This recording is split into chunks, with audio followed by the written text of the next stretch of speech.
But hello, everybody. Hello, all 12 of you that are here. Thanks for coming. I'm sure hopefully you've watched some of the orientation videos, including mine. My name is Elizabeth Parolski. I am the academic advisor for all of you, for all of the master's students. So what that means is a lot of things. I am here to help you make sure that you are going to graduate on time, that you are playing to your strengths and your passions, and you're taking classes that are going to allow you to be the best computer scientist that you can be. I am here to talk to you about what it means to be a Umass student. If you have a question and don't know where to go, let me know and I can connect you to other humans. Maybe I have an answer, but we can work together to figure it out. Umass, as I'm sure you're learning, is a huge place. And you're in one school that is part of that giant Umass community. So computer science is part of the bigger Umass picture. So that means that there are services that computer science has and that Umass has. So if you ever have a question, let me know and I'll connect you to the best people to help you with that. You're paying some serious dollars for this. Let's make sure that you are getting the assistance that you need. If you have any questions, let us know. We want you to graduate with a master's, being the best darn computer scientist, and keeping all of your hair, not getting stomach aches from stress. We want this to be an enjoyable experience that just helps you be the best student and human you can be. I have gotten a few questions a lot of times. So what I was going to do is answer some of these questions that I've received like 6, 7, 8 emails about. And some of you submitted questions, so I appreciate that. So one of the questions that I got the most this weekend was, what does it mean to have a concentration? So you get a master's degree in computer science, and we have 2 concentrations. The first concentration that also happens to be the most popular, so probably about 35% of our students will take this data science concentration. The data science concentration just allows you to graduate with a bunch of data science classes so that you have the skills and the knowledge and the ability to be a data scientist and a computer scientist. What happens is you have to take a certain number and specific classes in order to have that. You know, not everybody just gets to write like data scientist. That's not fair. You don't just put that on your resume without doing the work. So by picking or declaring a concentration, you just take the classes that allow you to get that concentration.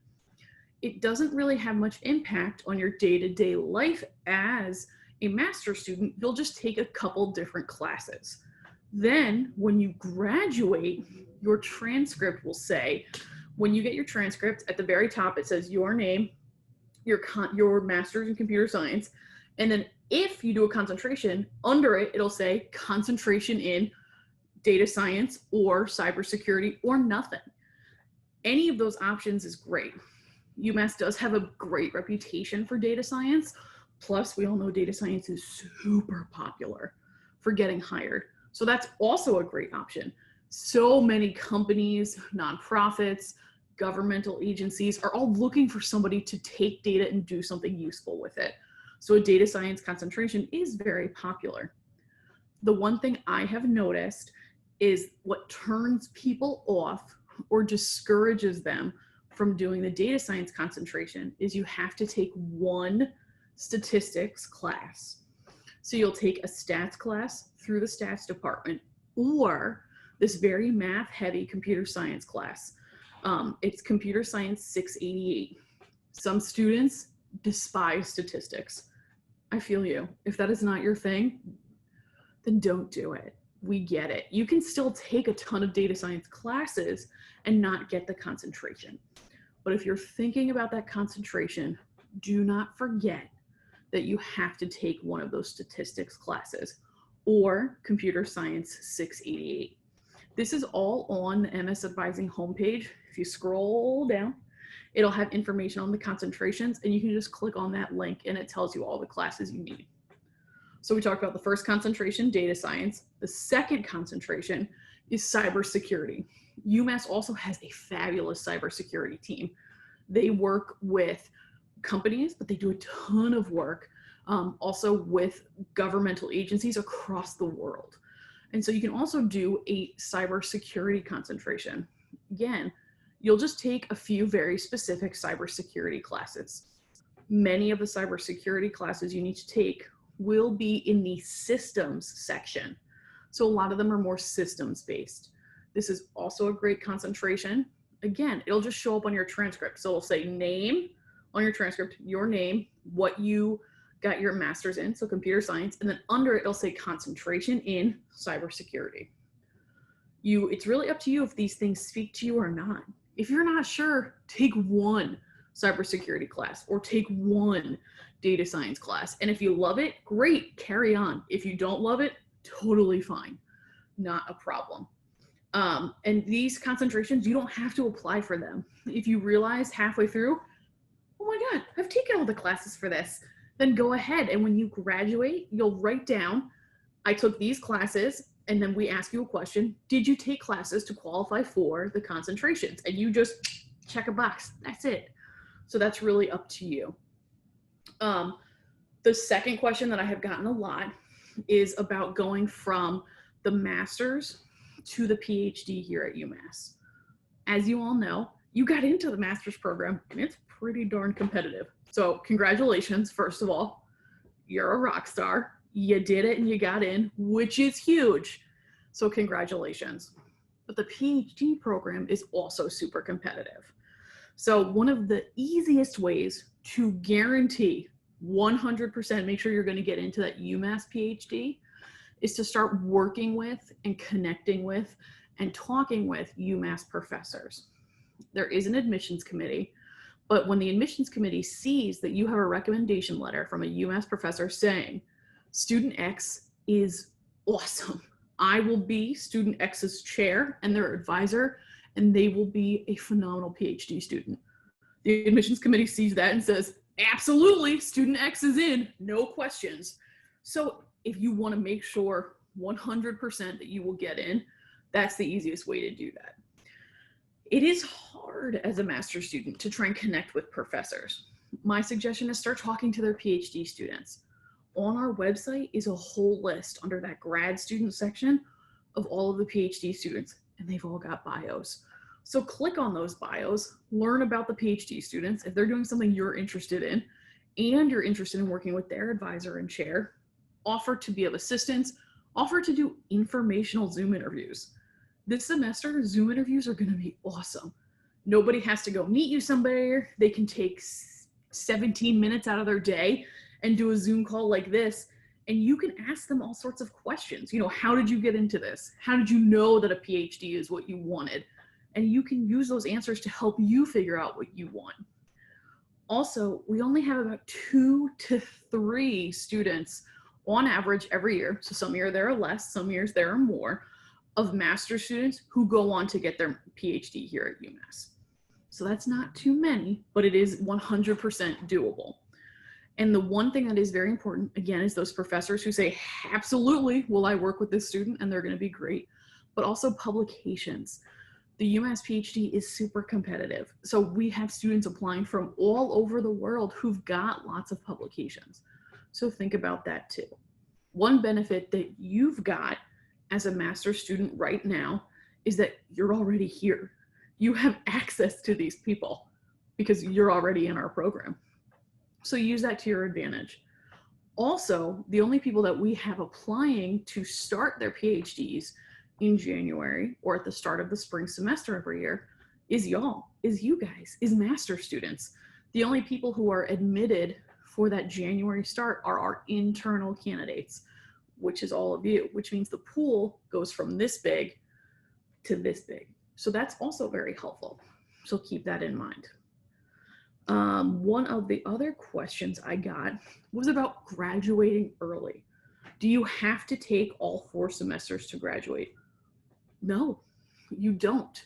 You can take summer classes, which there are tons of summer classes, not through computer science. We usually only have 1 or 2, but a bunch of those pre-approved non-computer science classes are offered during the summer. I wrote down the ones that a lot of students took this summer. So for this summer, for example, we had quite a few master students who took the School of Business, which is Eisenberg 602, Business Intelligence and Analytics. Many students took that this summer. They also took Cics 97, which is Artificial Intelligence for Business. That was offered in the spring and in the summer, so a lot of students took that. Foundations of Finance and Foundations of Accounting are both offered during the school year. There's a rumor that they may be offered this summer, but many of our students took that too. But by far, the most popular summer class for summer 2020 was Math Tools for Data Science, which was offered through Electrical and Computer Engineering. There must have been, it ran twice. I think in each section we had 25 of our master students in it, and many of them really, really liked it. So that would count as just 3 credits towards your master's degree. So by taking a summer class, you're able to free up your semester time to take some of those core classes or the 600 level classes that you need to take. We don't recommend taking more than 3 credit classes. It's a lot of work, y'all. This program, you're gonna come out with so much information, but that means everyone's giving you so much information. So we don't want you to be a stressed out hot mess. So we really discourage taking more than 9 credits a semester, but occasionally it happens. Students will take a 1 credit seminar, or they'll take 3 credits in computer science and maybe that statistics class because they're very good at it, or they'll take a business class because their workload is a little bit different than ours. And that's also possible. So you can graduate in less than 4 semesters if you want. It's really up to you. But at the end of the day, our biggest concern is we don't want you to lose all your hair. We don't want you to get an ulcer. So please make sure that you're taking care of you. Plus, that's a lot of information to learn and master in only about 13 weeks. So we will have a conversation about it, but we want to make sure that at the end of the day, you're learning the most that you can. Those were the top questions. A few of the other questions that I have gotten is, how do independent studies work? How do they count? Because they're not a core class and they're not counted as those 4 classes or 12 credits of needed 600 level classes. So what is an independent study? An independent study is a great opportunity for you to do research, to work with professors, to work with PhD students on a paper, a project, working in a lab. Also, the options are absolutely endless. But what that independent study will count as, it'll count as 3 credits or 1, whatever you work out with your professor, typically 3 credits. And those 3 credits count towards your 30 total needed credits. So that's what it counts as. You are limited that we only allow students to do 6 credits of independent study or pass fail. So if you have 1 independent study right now, so you've used 3 credits, you got 3 more to play with. You could take a class pass fail. You could do an independent study again, whatever you want. It's truly up to you. So that's how that works. But speaking of pass fail, so as grad students, UMass allows you to take a class, pass fail, or satisfactory, unsatisfactory.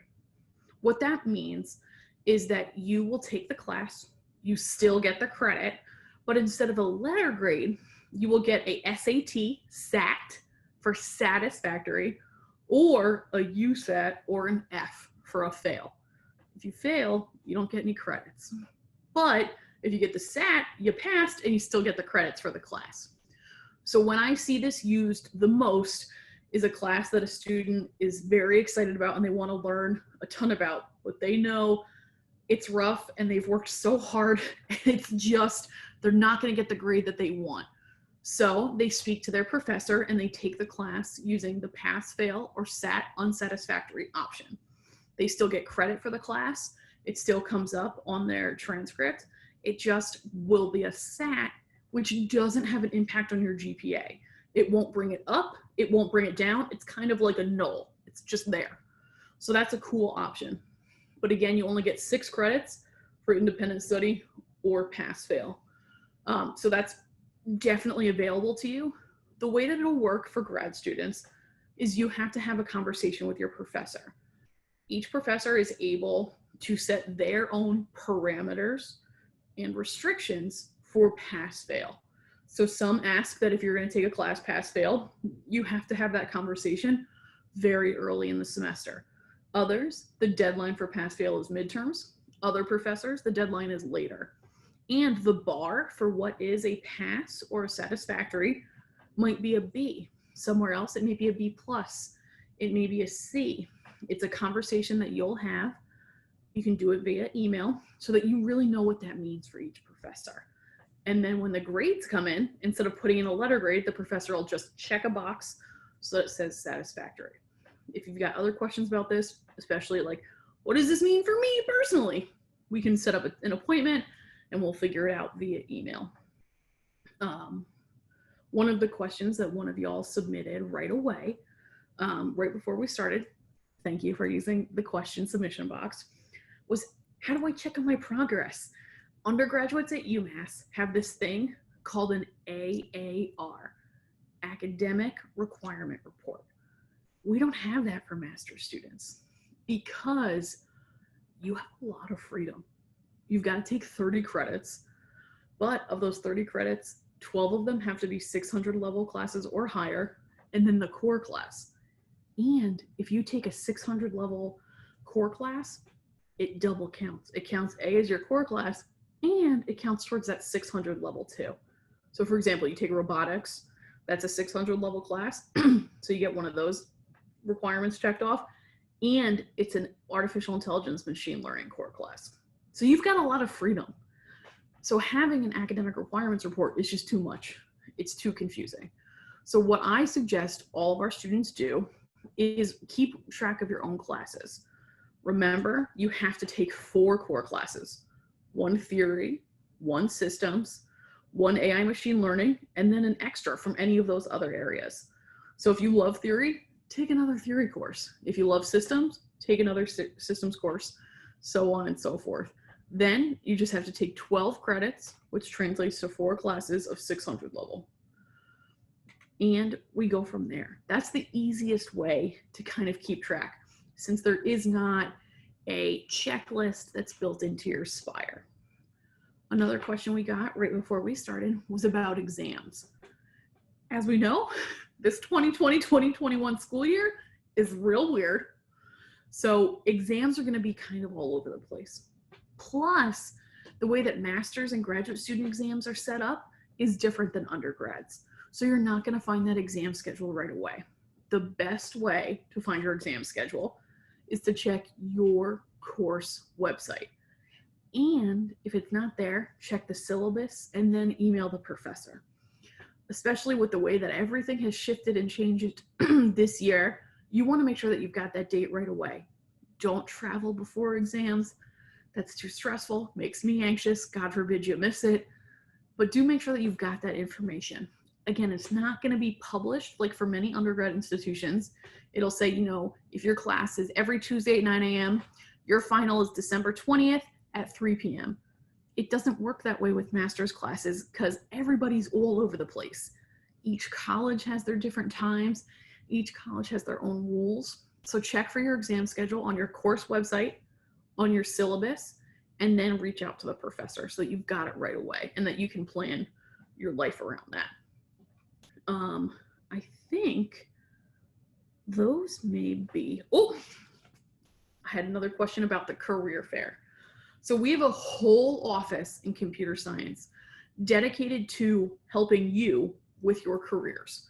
So it's called CICS Careers, and it's run by fabulous humans, Brian and Dale.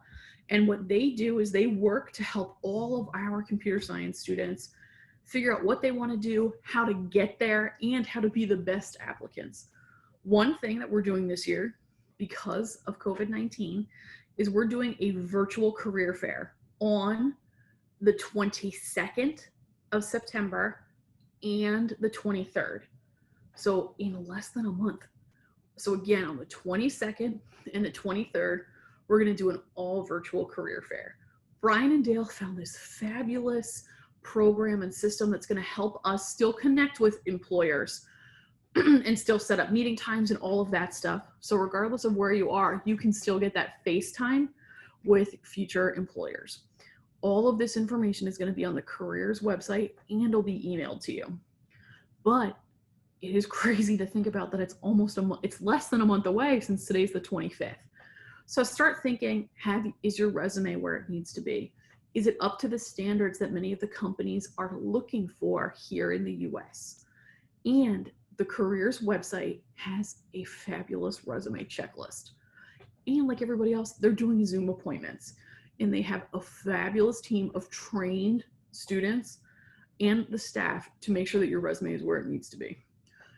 I would suggest, since it's the start of the year, so things may feel a little lighter, that you work on some of that resume stuff and some of that interview stuff now.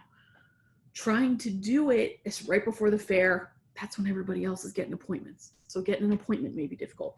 And then you're stressed out about it. And classes are in full swing. So if you've got a second now, I would really suggest that you work on some of these things now. They also have on the careers website timelines, things to expect, things to prepare for. It's so helpful.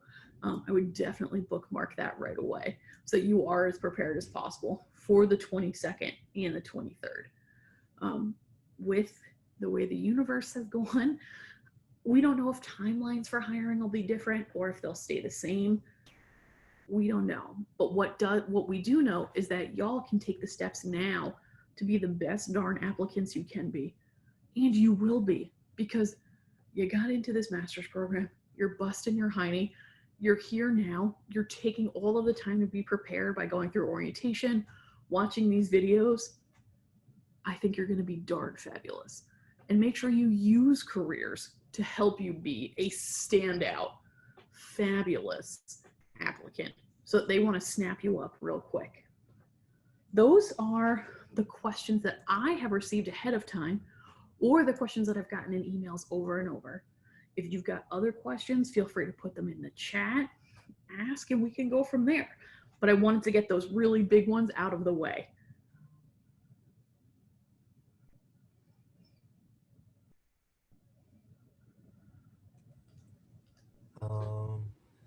I guess Yeah. I'll. So yes, so currently I am fresh out of college and don't know what's going on basically. Currently I'm thinking of going into the research. Okay. Uh, but yes, I am currently planning to go on the research track uh, on the with the data science concentration. I heard Okay. that's not a popular choice, but so currently I submitted the pre-application. Is that all I need to do right now? Okay. The pre-application for the data science concentration, is that what you submitted already? Yes. Yes. So that pre-application for the data science concentration, which can be the easiest way to find it, go to the MS Advising homepage, scroll down the bottom, click on data science concentration. The pre-application is also kind of like an interest form. It's non-binding. So you can fill it out and say, yes, I'm very interested in this. That way it'll trigger maybe you to get on some email lists. People will send you opportunities, things like that, but it's not binding. If you change your mind, totally cool. But also if you're thinking about data science, you might as well fill it out.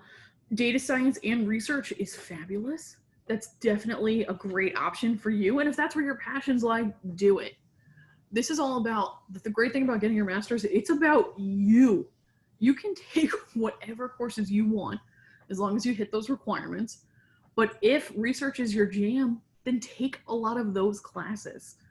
We will have quite a few research seminar classes where you can learn how to do those things that will count towards your 600 level classes, which is a great option too.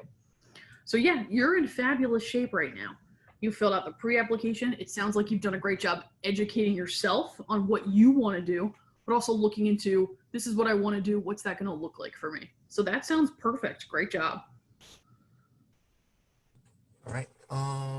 Yeah, a second question, and that's the Go last for it. question. So, what is the recommended like how many I think you mentioned something like 9 credits, but is this something that you recommend not to go over? Yes. So if you're going to be a full-time student, a full-time graduate student is 9 credits or 3 classes every semester. We do not recommend going over that. Our computer science master students are 88% of the time full-time students. Our professors know that. So they know you're a student all day, every day. So they're giving you work like you're a student all day, every day. That's the assumption. So that it's not like some programs where students work. So maybe the workload's a little less because you're also working 40, 50 hours a week and taking a class. Many of our students, again, 88% of them, that isn't the case. So that's why some people are like 3 credits. That doesn't seem, 3 classes, 3 classes, that's not a lot. Is gonna be a lot. So that's why that's really what our recommendation is, especially to start. Just like when you were an undergraduate student, you got better at university, like you got better at studying. You got better at figuring out how to read professors. You got better at figuring out what was important. You're gonna get better at grad school. It's the same thing. So especially to start, don't overload yourself because you're gonna get better at it. And you've got time. So yes, our recommendation, if you want to be a full-time student this fall, which many people don't want to be, and that's okay. But if you want to be a full-time student, that's 9 credits. So that's 3 classes. For your first semester, I highly discourage, don't take more than that. I don't want you to lose your hair. I don't want you to get an ulcer. So I would start with 3 and then go from there. But it's really up to you what that looks like moving forward. Many of our students are going to do remote start this fall because of everything that's happening, and that's fine. You can also just take 3 credits because many students were able to continue working and take 3 credits. That's great. You'll still be able to graduate in 4 semesters if you want, and we'll work on that together. So it's really what works best for you. But anything more than 9, I'd stay away from that. Okay, sure. I'll keep that in mind. All right, thank you. Of course. Any other questions, concerns? The chat's real quiet, y'all, which I'm into. But I know you've got questions. You're here. You could be sleeping, eating, making dinner, doing laundry. So what you got for me, friends?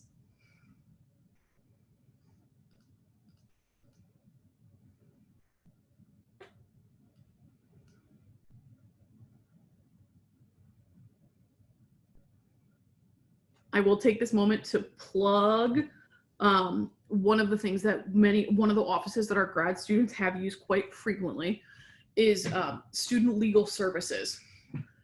You as a fee-paying UMass student have access to free lawyers. So some of our students have used UMass Legal Services to look over leases, to ask questions about immigration things or whatever. But I do want to bring your attention to that UMass has that great office. UMass also, because we're all over the place and all over the world, is doing a great deal of telehealth appointments, both for physical health and mental health, and even groups to connect with other students. Working from our apartments is great, but I can only stare at myself so long until I need to speak to another human. So UMass CCPH, which is the Center for Counseling and Psychological Health, has a ton of programs to help students connect to each other. They have counseling programs and even more. So do keep those in mind. I do see that I have some questions in the chat.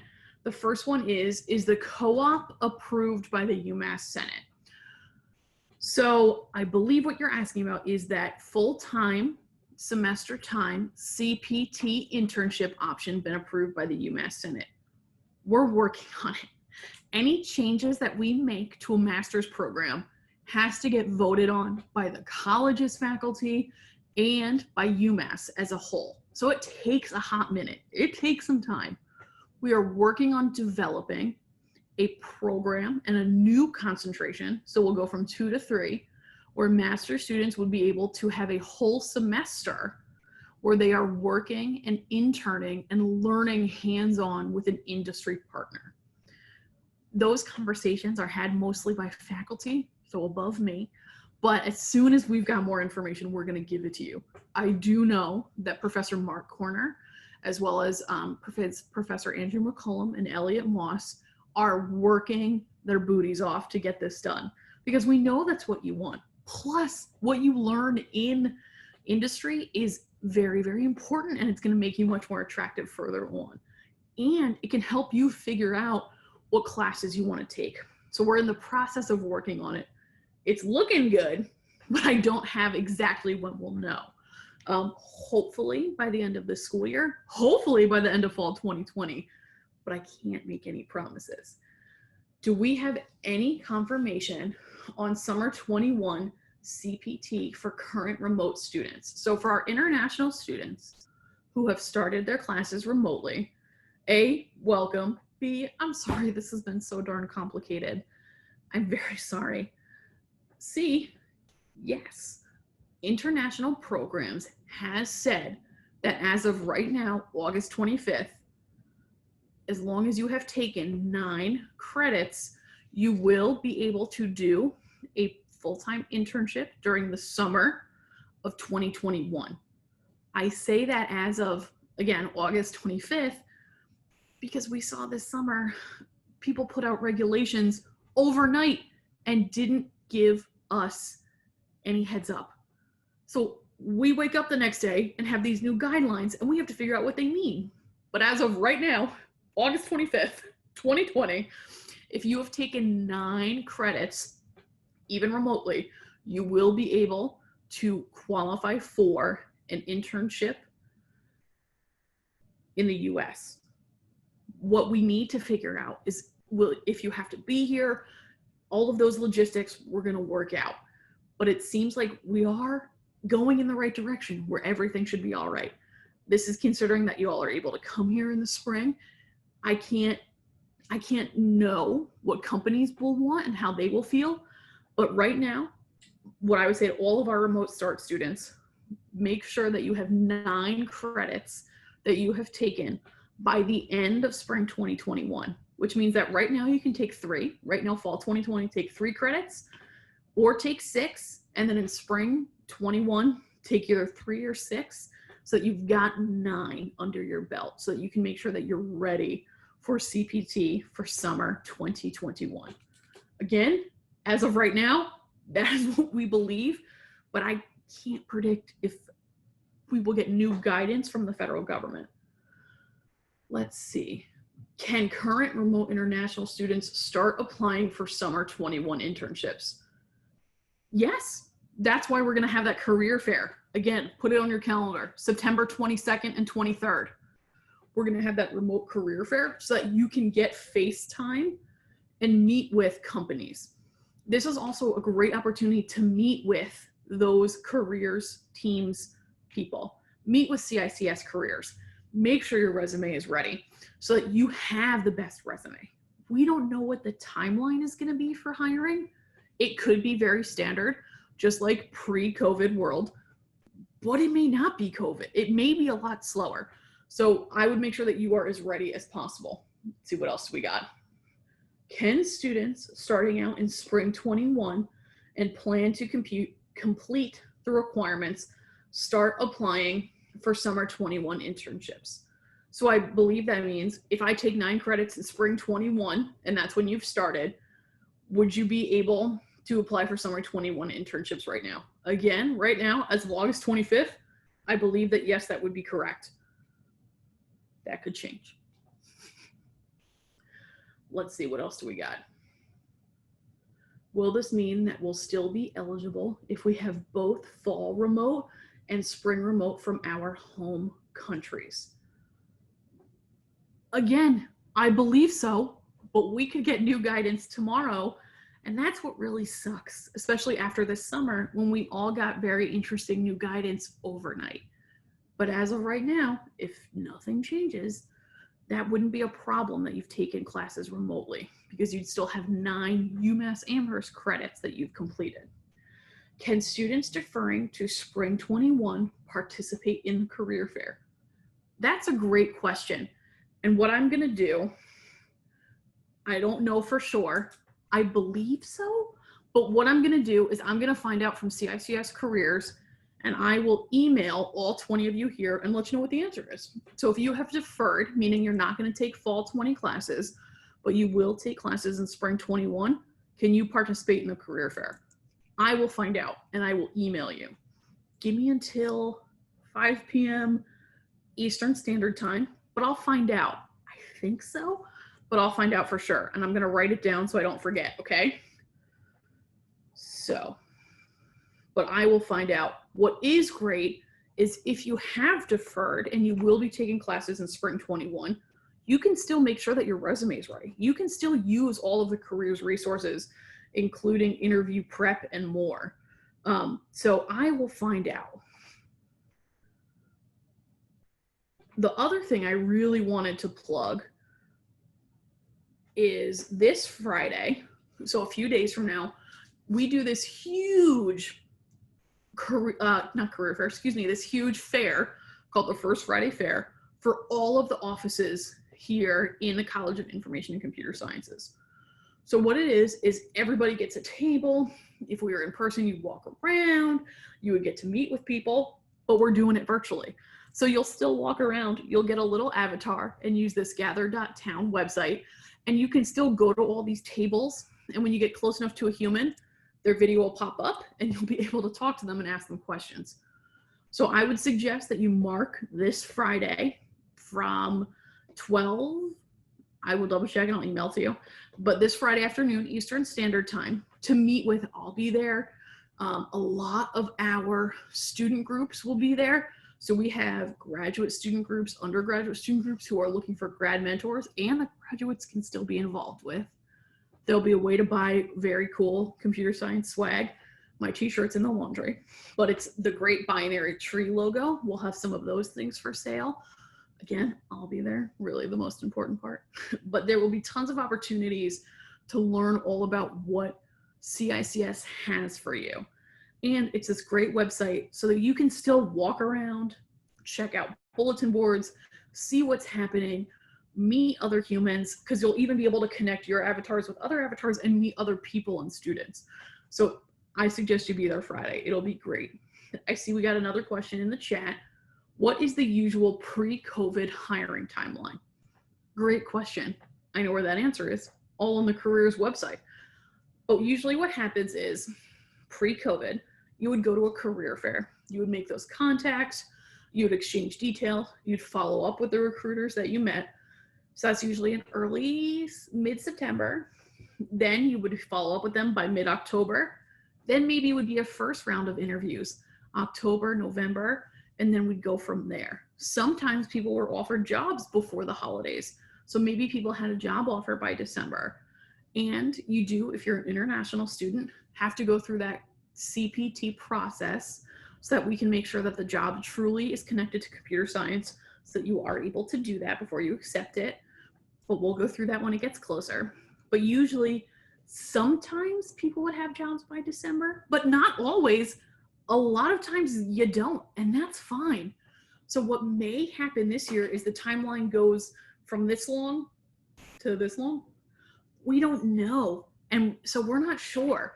But a lot of students had jobs in February, in March, and what's really wonderful, even though the whole world was topsy-turvy and in flames in March, April, May 2020, most of our master's students got to keep their internships. Maybe they were shortened, but they were shortened and then they were extended again, which is fabulous.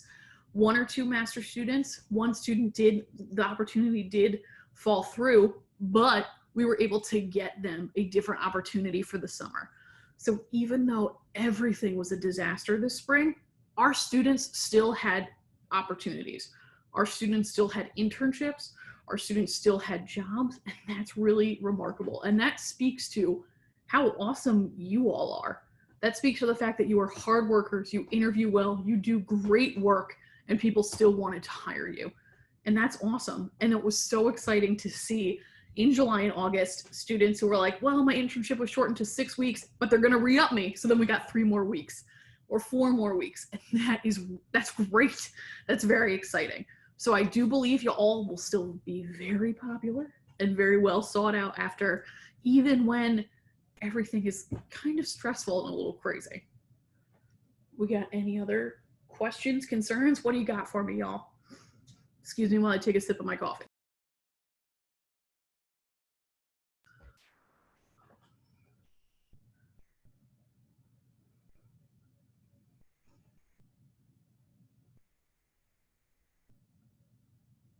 Come on, come on, come on. What we got?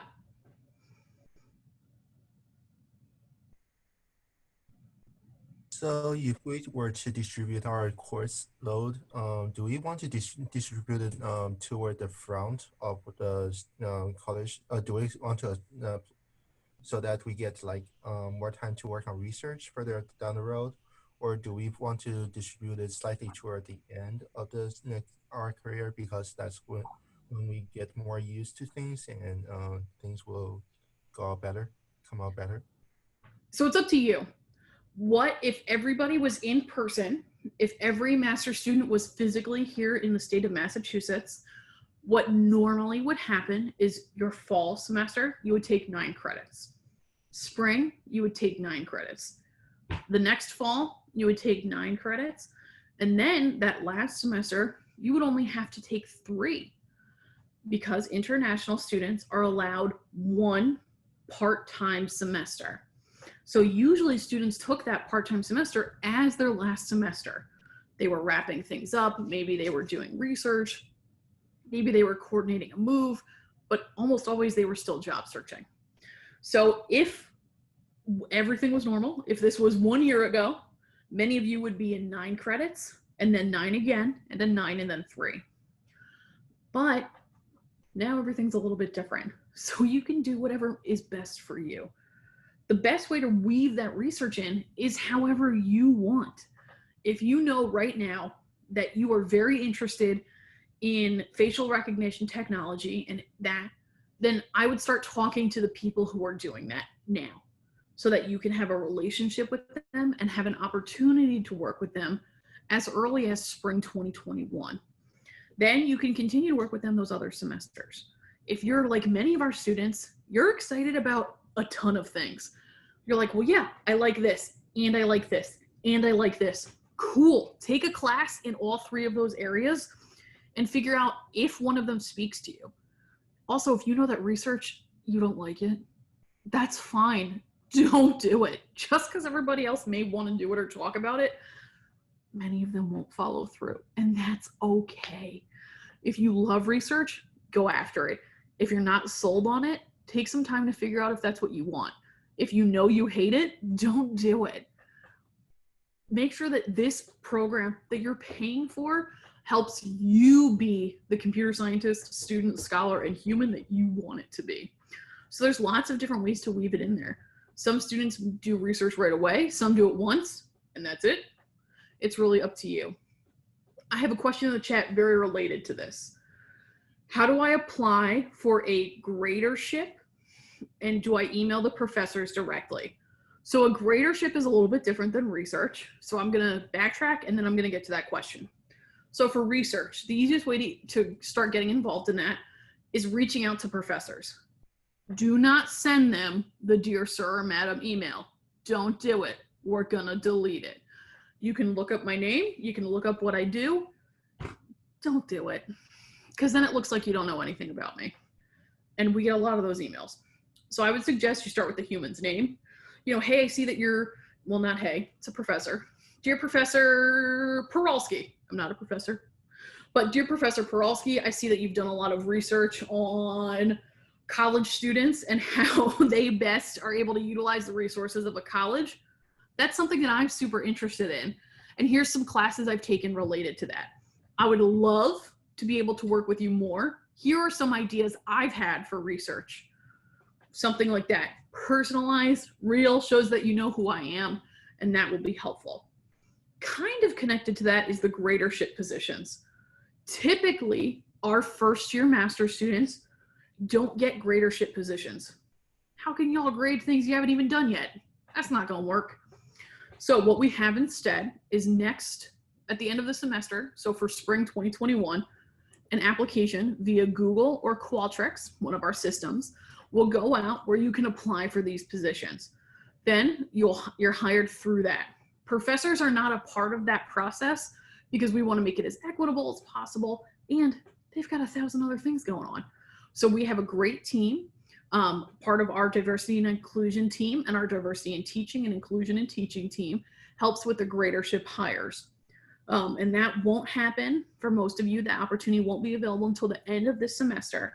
And then every semester, you'll get emails about that. These emails are only going to go to your Umass email. I am only going to email you at your Umass email from now on. If you don't love your Umass email interface, fine, forward something. But you need to be checking that Umass email. We don't have access to your personal email, so I can't use that. From now on, check your Umass email just as much as you check your personal one, because that's where all these things are going to end up, because that's the information that we have. And that way, you know, all your Umass stuff is here. All my personal things like sales from Old Navy and Dunkin' Donuts coupons are in my other email. So just make sure that you're checking that. Professors only have those emails. We don't have that other Gmail, Yahoo, Hotmail, whatever. We just don't have that. So make sure that you're checking your Umass email for all those official Umass communications. Also, for some positions, you can check if you just go to Google, type in Umass job board. Umass job board. There will be a lot of positions for students. Some have been posted today. Looking at the calendar, some will probably get posted next week. They're still going to hire students, graduate students, to serve as tutors for undergraduate students and to tutor this way through Zoom. And those are fabulous positions for our graduate students because you've clearly kicked butt at undergrad because you're in grad school. So I would look for some of those positions for those of you who are in the area. There are still a few students on campus. So there are students who, you know, we have students on campus who need to eat and need to be able to do things. And so we need other students to help staff the dining halls. We need students to still be in the library. So if you are looking for a few hours a week of work, check that Umass job board. I very honestly do not know how that will work, how these remote Umass positions would work for international students. That would be a question for IPO. Just in full transparency, I don't know how that works. I think it might be okay, but the keyword there is think. I am not the legal expert on international things. That really is our international IPO office, international programs. How many students who apply for Gradership end up getting selected? Don't know. I honestly am not sure. That position is that process is carried out by not me. That process is carried out by our teaching, diversity, and inclusion team, but it is very popular. And we do want to give that experience, we want to spread it out to as many people as possible. So usually you're only a grader one time. Because again, we want to have as many humans have this opportunity, because it's also a really great way to connect with the teaching assistants and the professor. So we do want to spread the wealth. So typically you'll only serve as a grader once or twice, usually only once, so that you have that opportunity, so we can give this opportunity to as many people as possible. I don't have those numbers and statistics, I'm sorry, because that is carried out by a different office. What else do you got, friends?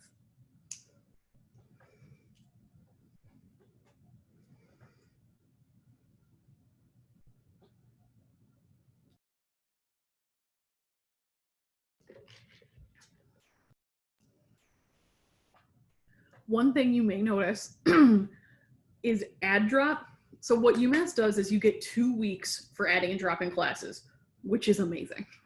2 weeks, that's like so many offerings of the class. You can try it out so many times.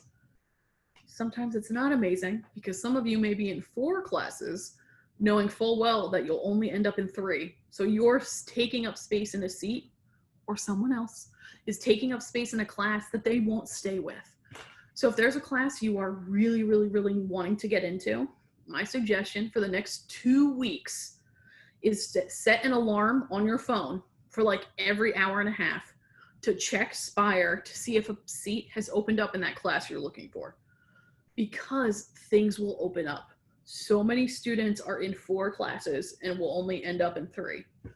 Plus, as I have learned from last year, I would see a student at 9 a.m. and they would be in class A, B, and C. I would see that student at 2 p.m. and they would be in X, Y, and Z, 3 totally different classes, which means that their seat in A, B, and C is now open. So do make sure, excuse me, I'm sorry. So do make sure that if there's a class that is full, keep checking. It will end up being opened. Do that before you email the professor, okay? Because there will be so much moving and shaking and adding and dropping and happening. I see I've got another question in the chat. If you sign up for classes on Spire and you want to audit the class, what paperwork do I have to do to make sure that the class is actually audited? So, what does it even mean to audit a class? To audit a class is you are physically counted as a member of that class. You have access to all of the course material. You have access to Blackboard or Moodle or Canvas or Piazza, whatever the professors are using, and you are a participant in that class. However, you will not get a grade, nor will you get credit for that class.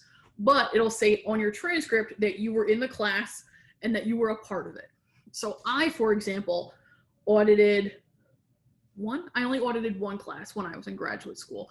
It was a class I very much wanted to take. However, I was job searching.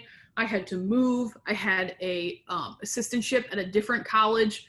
I was driving all over Boston like a maniac, going to interviews. I just couldn't take this class and do all of the work, but I really wanted to be part of the discussion.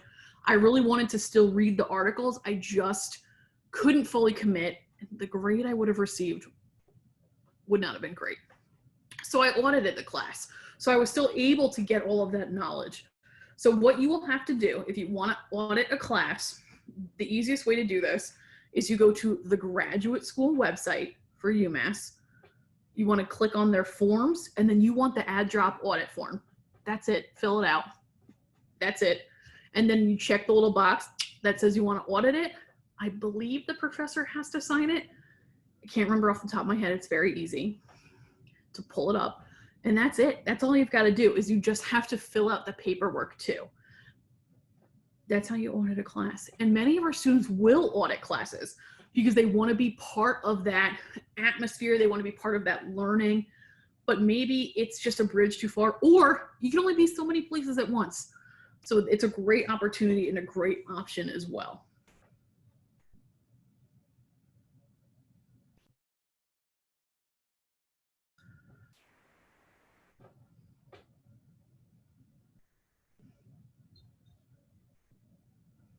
What else, friends? What do we got? Can a student audit other major courses?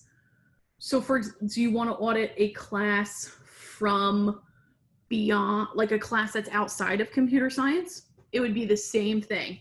You would go on Spire, you would enroll in the class, check the audit button, and still fill out that form.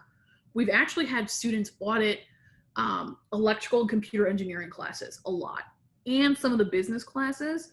So that's very easy. You can still audit even if you're not in that college. So if you were thinking about taking or wanted to be a part of a business class, you can definitely audit it.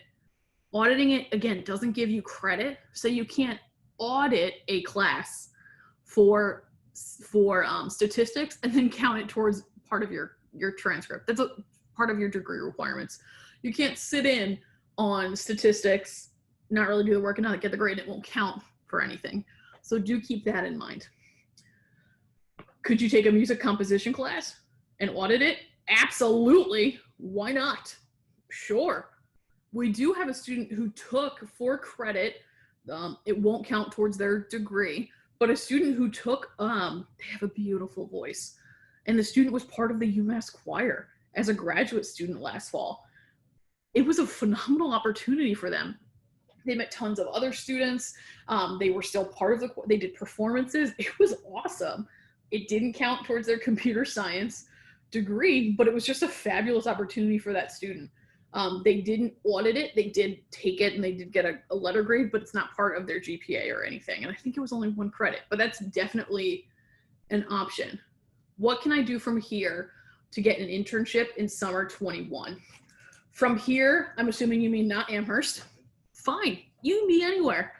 Again, mark your calendar, September 22nd and 23rd. That's when our career fair will be, all virtual. So it's totally fine that you're somewhere else. You're still gonna get FaceTime with companies. And CICS Careers is going to share tons of information about how we're gonna have that all ready for you. Number one, make sure your resume is ready. Companies, especially companies in the US, they want to make sure that your resume fits certain things, because sometimes you submit your resume, some AI program reads it, and that can eliminate you or get you through that next step. So our careers team knows about this and knows how to make sure your resume looks how it needs to look. So that would be step one. Make sure your resume is good, follow the checklist, set up an appointment to have someone look it over, and then work on things like your interviewing, your regular interviewing, and then code interviewing. We have tons of tips on how to do this. What we're noticing is there's a big trend towards, the word is escaping me, performance-based interviewing questions. So they'll ask you about, like, please tell me about a time when you had a challenging situation with a coworker. There's a very specific way to answer that question. It's called the STAR method: situation, task, action, result. So you would tell them about the situation, the task you had to complete, what actions you took to get the task done, and then how that ended up playing out. We will go over all of those things for careers. So that would be really important. Make sure that you are doing all of that you need to be the best candidate possible. And that can be done from anywhere in the world using all of the things that our careers team has done. So for auditing, we need to pay the regular course fees. Unfortunately, yes. If you audit a class, you still got to pay dollars for it. It kind of sucks. Can students who have deferred their admission audit a class during fall 20? Sure. However, it's not going, you will still be deferred. You will still need to pay that deferral deposit for spring 2021. That auditing of a class does not count as a remote start class. Does that make sense? You're auditing it, so you're not doing the work, you're not going to get the credit, but sure, it will cost you extra dollars though. So keep that in mind. If a student audits a course, can they take the same course for credit next semester? I don't know. I would think probably not, because you would have seen some of the stuff already, and that's sneaky and gross. Don't be that person. I don't think so.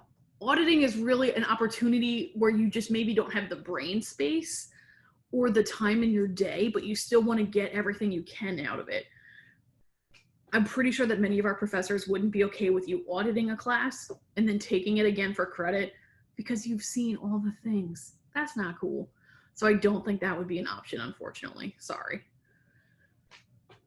Would students be allowed to get internships for summer 21, even if they are attending the career fair remotely? Yes. There's nothing happening in person. We are not doing any careers fair stuff. None of it's in person. It's all going to be done remotely, virtually. There's this fabulous program that our careers team has found. Nothing will be happening on campus. Our careers team is also working remotely. Behind me is my apartment. Behind them is their apartments or their houses. We're not even on campus.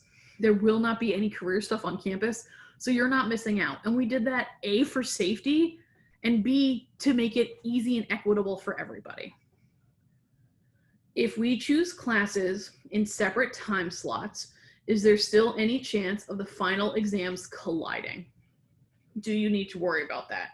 So if you have taken a class at two classes, both of those classes are at separate times, Could their finals happen at the same time? I don't believe so.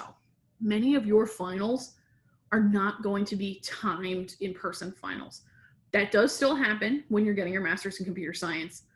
Many of the finals are going to be projects that have a certain due date. So you could have finals that all have the same due date, but many of them that are going to be physically timed, what would be in person normally, that is rare. If it happens, let me know and we will figure it out. What is the status on co-op? We're working on it.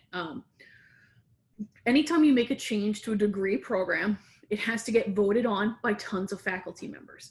And then, especially with something like an internship, we have to get it vetted by our international programs team. So we're working on it. We hope to have an update on full-time semester time internships. So what would traditionally be seen as a co-op, so a full-time semester time internship, hopefully by the end of this academic year, if not fall 20. We don't know yet. We can't just make a change without humans viewing it, like without other humans, faculty, looking in on it, weighing it, making sure it's for the best. I wish we could, but we can't because it really does change the academic program. So updates will be forthcoming. We're just trying to figure it all out. Can we apply for summer 21 CPT through the career fair if we've deferred to spring 21? So this is a question that we were given before. Can I participate in the career fair if I have deferred my admission to spring 21? I honestly do not know, but I have written myself a post-it on my lovely owl post-it. I'm gonna find out for sure, and then I will email all 23 of you. We had 27 before. I will email everyone that was here and I'll get the answer to that. I think so, but I don't want to say yes 100%. So I will find out and I will let you know. You can, if you can, no matter what, participate in the things that careers are doing. So those resume reviews, check out all of the resources on their website for interviewing.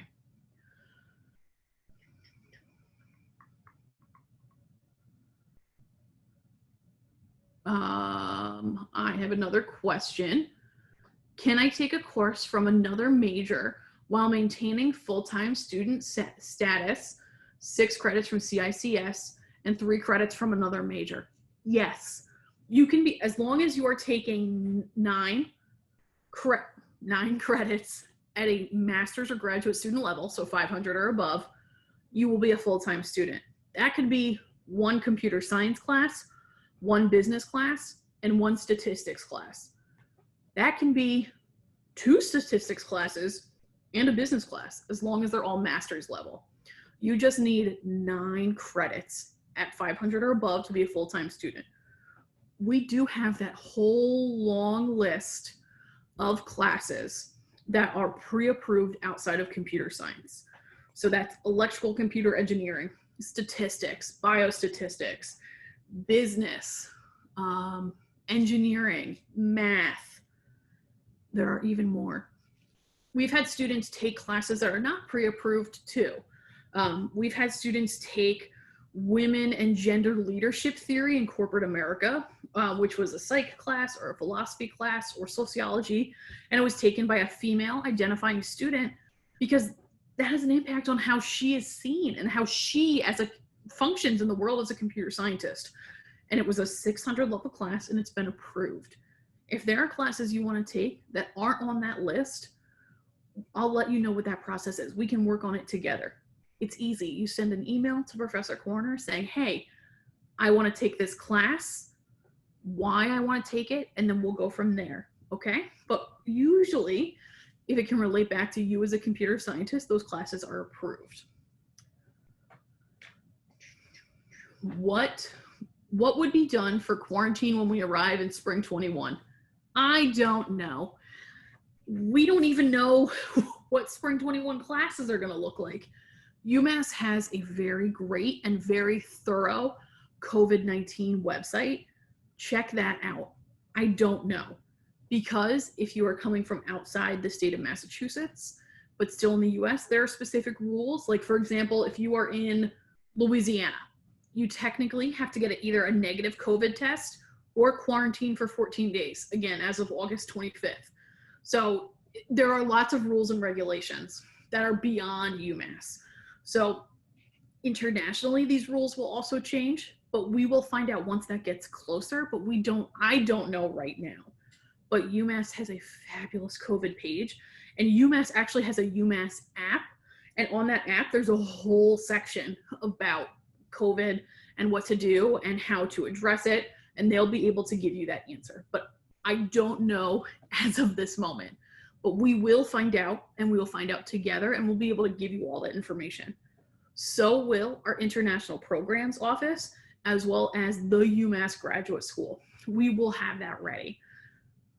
It is only the second day of fall, but it feels like a little longer. Plus, we all know that we plan ahead. Y'all are clearly planners. You're in grad school. You don't just decide this on a whim. So it is frustrating to not have that information, and I'm sorry, but I know we're working on it. Excuse me. This session is recorded, so you can watch me again, which I'm sure all of you want to do all the time. But we will put it on that orientation page where all of the other videos are, like the video from Professor Corner, excuse me. But we'll put it up there eventually. Give us a little bit of time. We make sure there are captions. Plus, I talk fast, so that might be even harder for captions. But we will work on that and make sure that it is accessible to all of you. And we'll send an email, and then you can watch it whenever you want. So you can have me all the time, which I'm sure is a nightmare for some of you, but also a dream. So yes, we will make sure that it is accessible for you for quite a while. Also, I would definitely bookmark the MS Advising homepage. You go to CICS Careers homepage, current students advising, MS Advising. Basically, that page is just a host landing page. Tons of links are there. The pre-approved course list is there. The FAQ, the frequently asked questions for our master students about all sorts of things. Things like how many independent studies you can take, some of the stuff we've talked about already. That's there. There's a link to the orientation page for CICS.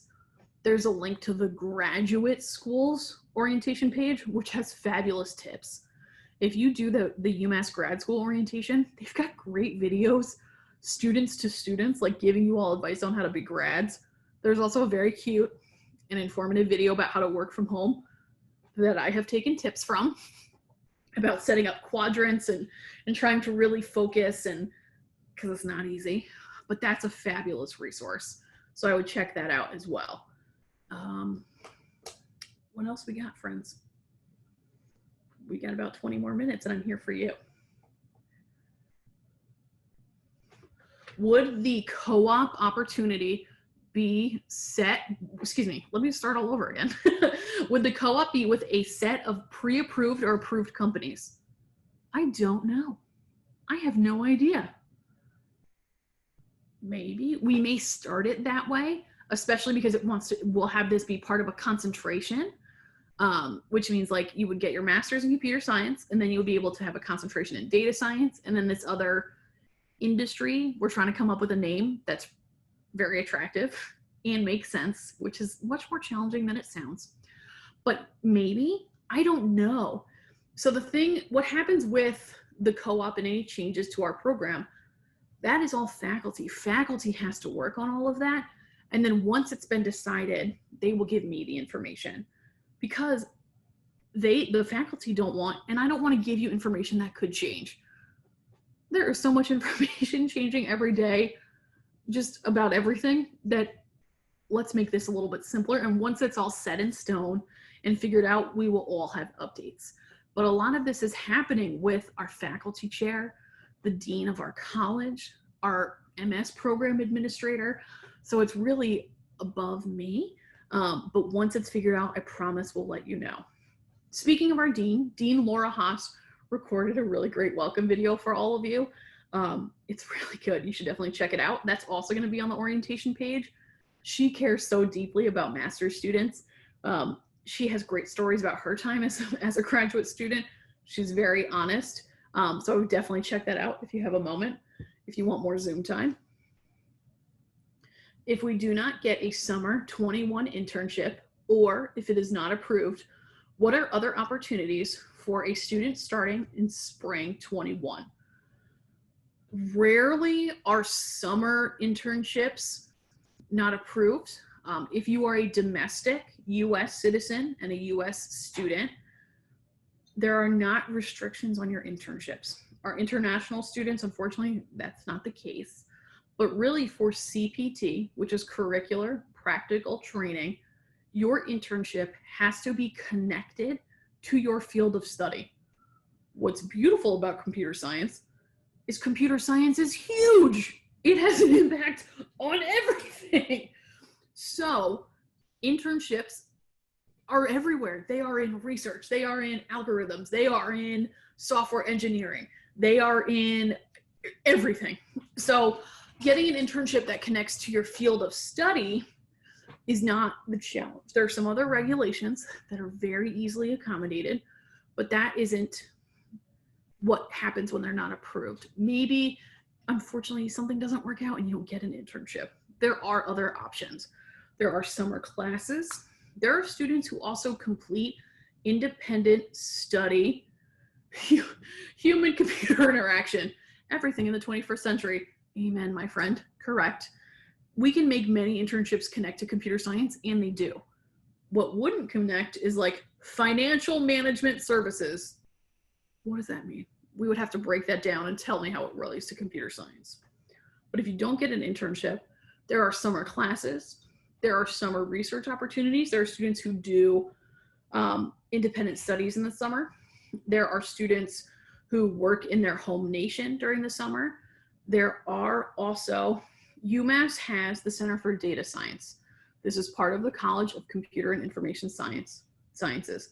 So the Center for Data Science has this really cool program just for master's students called Data Science for the Common Good internships, where you, through the Center for Data Science, through UMass, are able to work with industry partners or community partners to use your computer science and data science skills.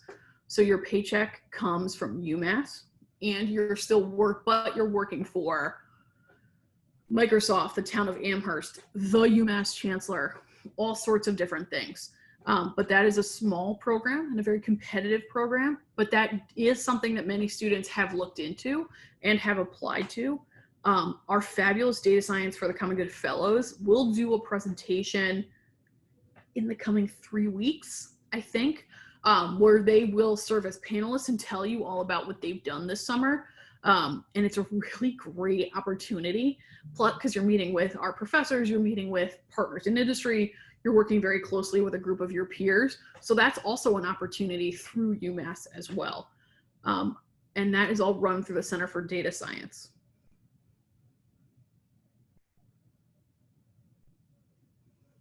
What other questions we got? We got about 15 minutes.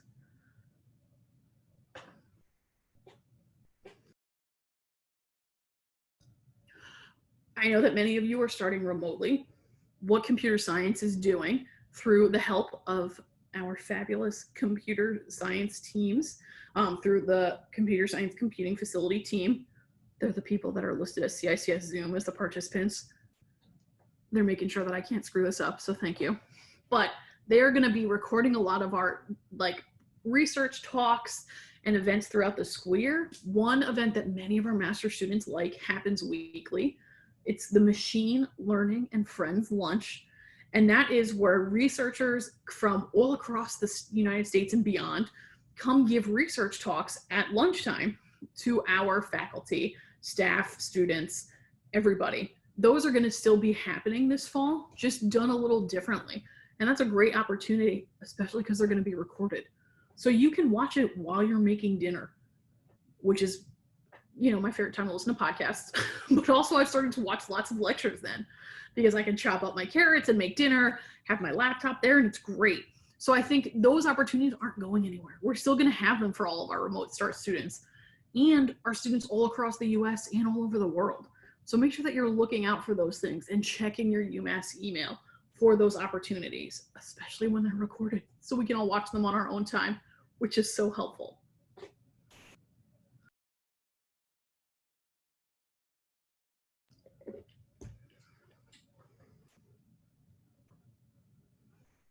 What else? Questions? Put them in the chat. Raise your hand. Tell us what you got.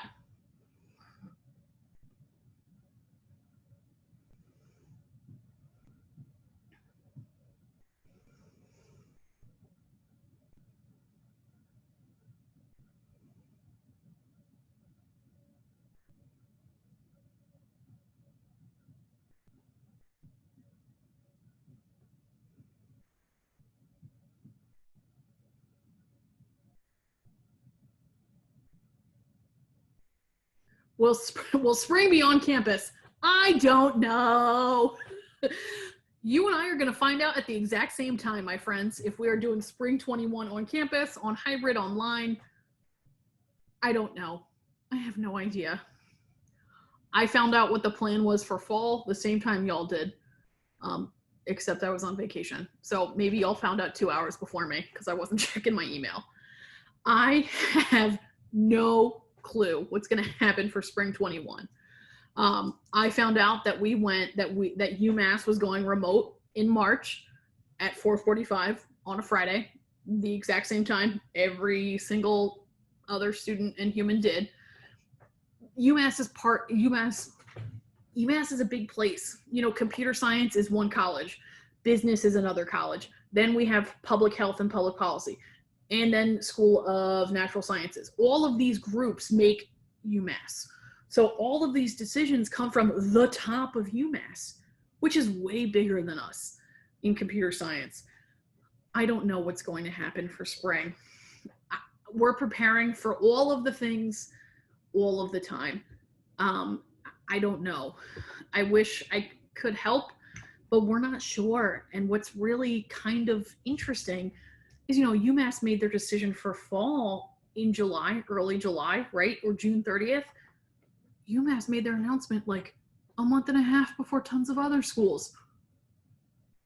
I don't know. There are schools that were supposed to move in next Monday and start classes next Monday in person and then change their mind today.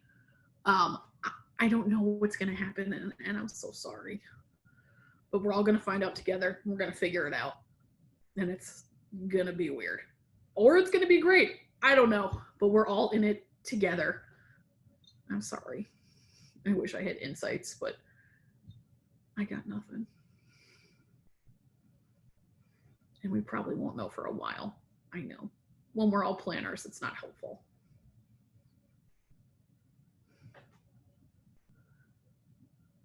9 more minutes. What you got?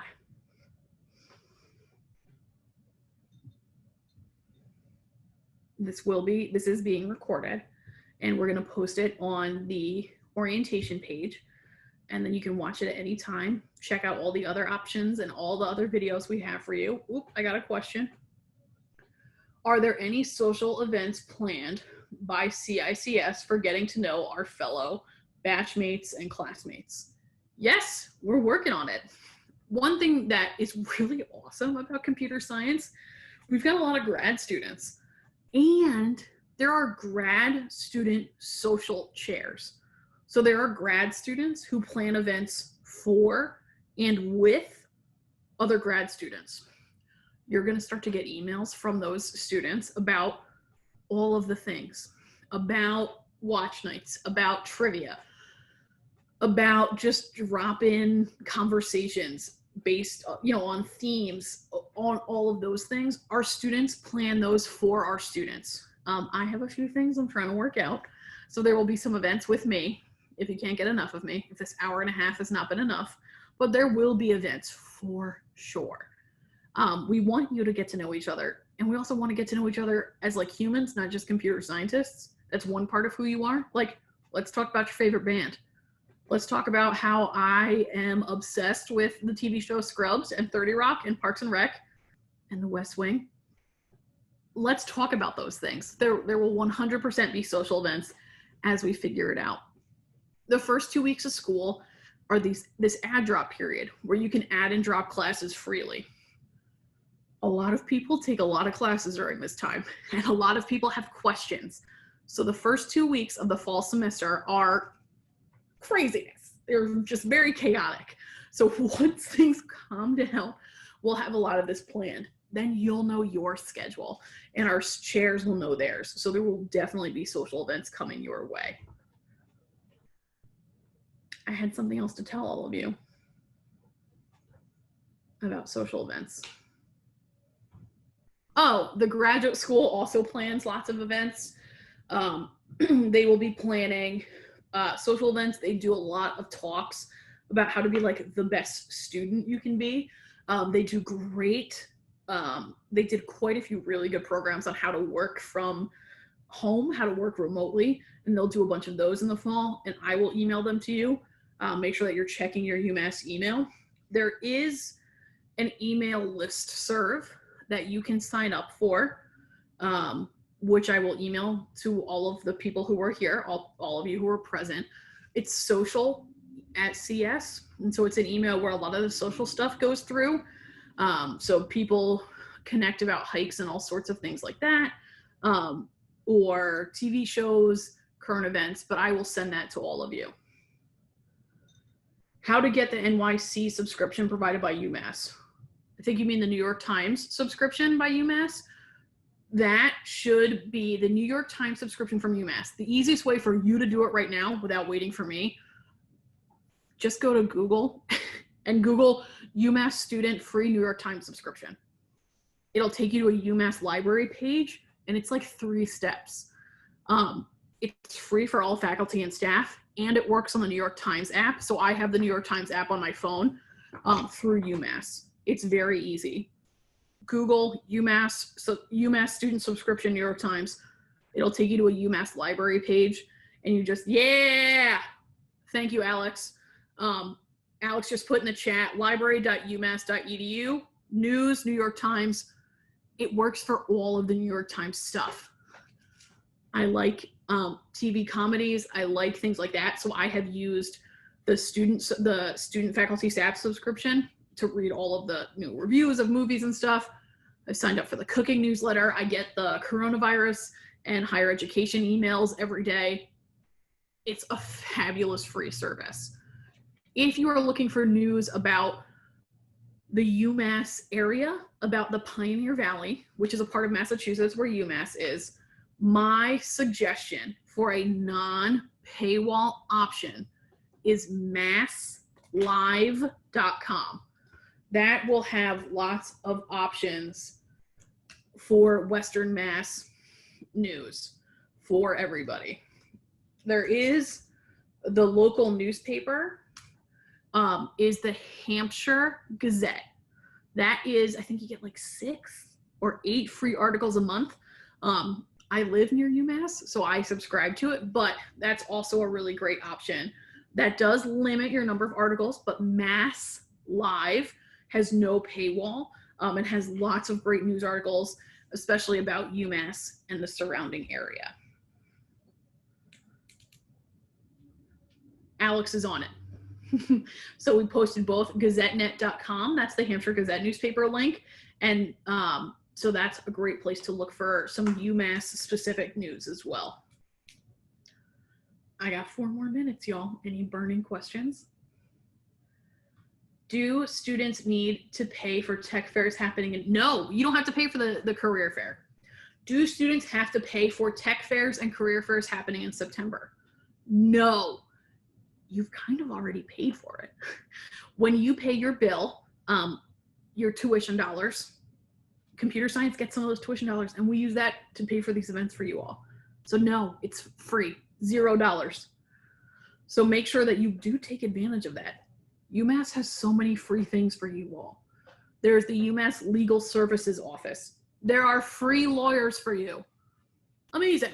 So if you have questions about a lease, or if you need to get out of your lease for your apartment, or if you have a very specific question because maybe something's happening at your internship and it feels yucky and illegal, go see this office, UMass Legal Services.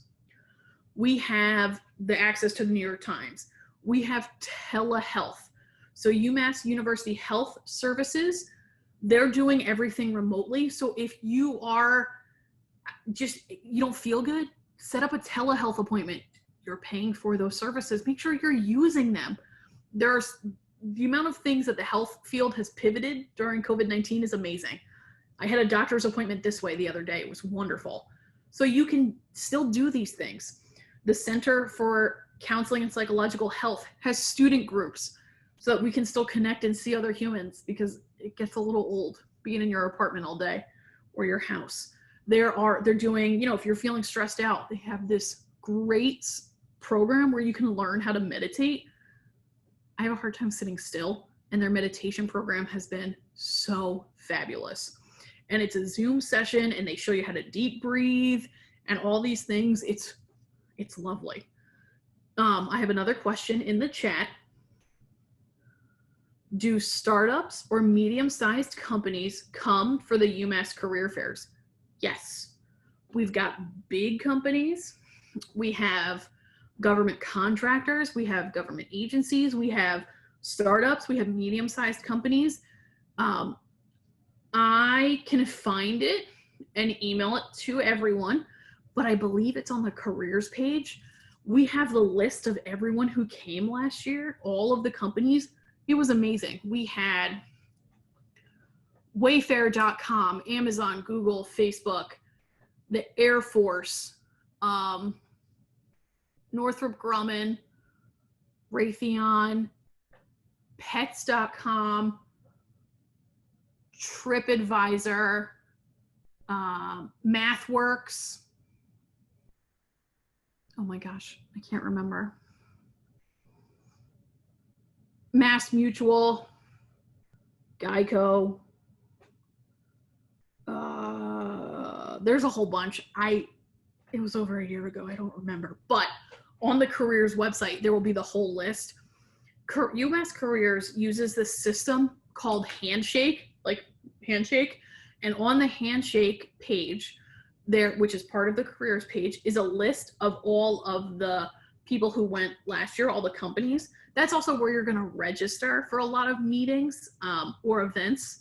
But if you can look at past events, just go back and it'll have the list. And I should have pulled that up. I apologize, I didn't.